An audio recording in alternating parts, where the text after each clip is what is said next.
Semangat pagi anak-anak. Assalamualaikum warahmatullahi wabarakatuh. Ketemu lagi dengan Bu Prapti. Untuk kali ini kita sudah masuk ke semester genap tahun pelajaran 2020-2021. Saya harapkan anak-anak sekalian tambah semangat, tambah sregep, tambah rajin, karena ini adalah semester ini adalah menentukan kalian untuk naik kelas.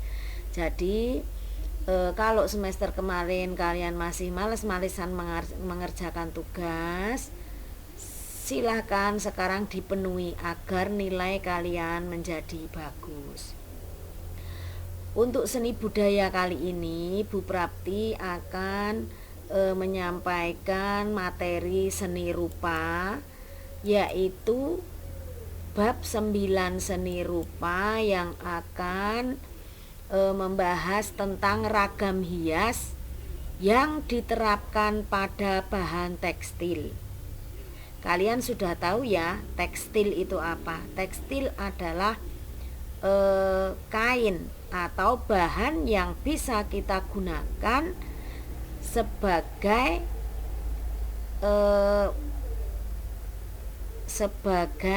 terapan pada kehidupan sehari-hari kita. Bisa digunakan untuk pakaian atau bisa digunakan untuk keperluan yang lain. Contohnya misalkan taplak meja, gorden, spray, dan sebagainya. Jadi tekstil tidak hanya digunakan untuk pakaian saja, tapi bisa juga digunakan yang lain. Ini ada peta konsep yang harus kita ketahui. Apa saja yang harus kita pelajari pada bab 9 ini. Bab 9 seni budaya, yaitu seni rupa. Kalian harus tahu istilahnya secara rinci tentang penerapan ragam hias pada bahan tekstil. Nah, itu nanti ada jenis dan bahannya, jenis dan sifat tekstil, jenis dan bahan pewarnanya, dan teknik mewarnanya. Seperti teknik mewarnanya bagaimana, itu harus kalian pelajari. Dan tidak lupa Bu Prapti sampaikan, itu di buku ada, jadi kalian tinggal mempelajarinya. Kalaupun mau membuat ringkas juga tidak apa-apa. Kita mencoba mengamati, ini adalah contoh ragam hias pada tekstil. Ini kain gaya Surakarta, istilah coraknya corak Surakarta. Jadi warnanya cenderung hitam dan coklat. Terus kalau ini itu kain Yogyakarta, batik Yogyakarta. Jadi warnanya cenderung hitam, kecoklatan dan putih. Terus kalau ini itu batik Pekalongan. Jadi mereka menggambarnya dengan warna-warna cerah dan kadang juga banyak macamnya. Terus contoh yang keempat ini adalah batik dari Bali. Batik dari Bali biasanya dibuat dengan prodo atau prada. Prodo itu yang biasanya kalau kita lihat itu gemerlap itu. Jadi mereka membuatnya, mempertegas batik, lukisan batiknya itu dengan diberi prada. Itu kalau Bali. Untuk setiap daerah itu mempunyai ciri khas masing-masing, mempunyai jenis gambar tekstilnya masing-masing sesuai dengan ide kreativitas lingkungan mereka. Jadi antara Yogyakarta, Surakarta, Pekalongan, Bali, bahkan Cirebon dan sebagainya, itu mereka mempunyai ciri khas masing-masing. Itu untuk tekstil. Penerapan ragam hias pada bahan tekstil itu biasanya menggunakan gambar flora, fauna, geometri, dan sebagainya. Di mana dalam menerapkan ragam hias tersebut dilakukan dengan cara membatik, menenun, membordir, menyulam, dan melukis. Bahan tekstil dibuat dengan menjalin benang pakan dan lungsi dengan beragam pola jalinan. Jadi ketika kita melihat cara membuat kain itu istilahnya kalau secara kasarnya seperti kita kalau menganyam. Cuma kalau kita menganyam menggunakan bambu. Cuma kalau tekstil itu yang dianyam adalah benang. Jadi sangat lembut dan harus telaten. Itu. Membuat bahan tekstil bisa dilakukan dengan alat tenun, baik alat tenun tradisional maupun alat tenun modern.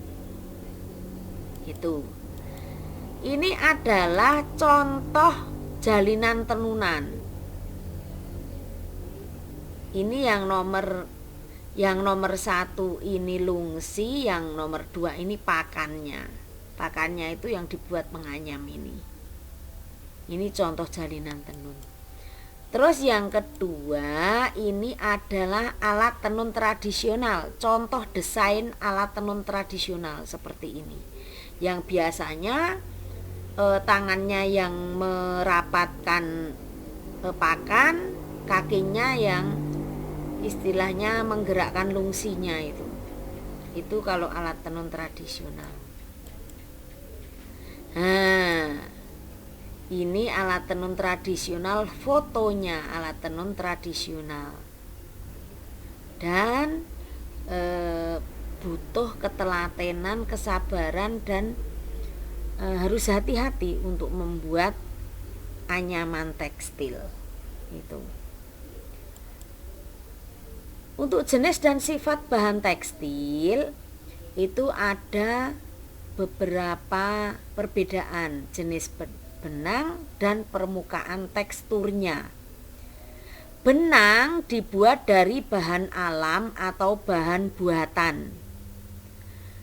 Benang katun dibuat dari kapas. Benang sutra dibuat dari serat yang berasal dari kepompong ulat sutra.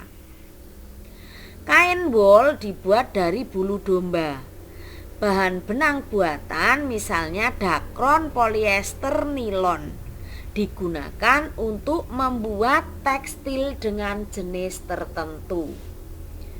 Bahan benang yang lain misalnya serat agel dan serat rami digunakan untuk produk tekstil lain seperti tas dan makrem. Itu ada beberapa jenis dan sifat bahan tekstil. Selanjutnya, jenis-jenis bahan tekstil itu memiliki sifat yang berbeda-beda sebagai berikut. Katun memiliki sifat menyerap air, mudah kusut, lentur, dan dapat disetrika dalam temperatur panas yang tinggi. Sedangkan wol memiliki sifat sangat lentur, tidak mudah kusut, dapat menahan panas, apabila dipanaskan menjadi lebih lunak. Terus kalau sutra itu mempunyai sifat lembut, licin, berkilap, lentur, dan kuat. Bahan sutra banyak menyerap air dan memiliki rasa sejuk apabila digunakan. Sedangkan tekstil dari bahan polyester dan nilon memiliki sifat tidak tahan panas, tidak mudah kusut, tidak perlu disetrika, kuat, dan jika dicuci cepat kering. Itu jenis-jenis bahan tekstil. Sampai sini dulu untuk pembelajaran pertemuan pertama pada semester genap kali ini. Hanya sedikit yang Bu Prapti berikan. Nanti kita dalam satu bab itu insya Allah akan Bu Prapti tampilkan dalam 3 pertemuan. Setelah itu ada ulangan, dan ulangannya adalah ulangan bersama. Jadi dalam 1 minggu itu semua mapel atau mata pelajaran akan mengadakan ulangan.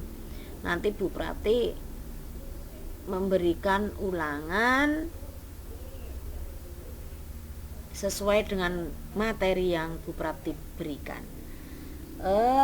Cukup ini dulu materi yang Bu Prapti berikan. Semoga bermanfaat untuk kalian.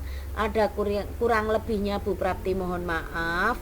Dan tidak lupa Bu Prapti ingatkan, tetap jaga kesehatan kalian dan tetap semangat belajar untuk masa depan. Selamat belajar untuk anak-anakku semua. Saya ucapkan terima kasih. Wassalamualaikum warahmatullahi wabarakatuh.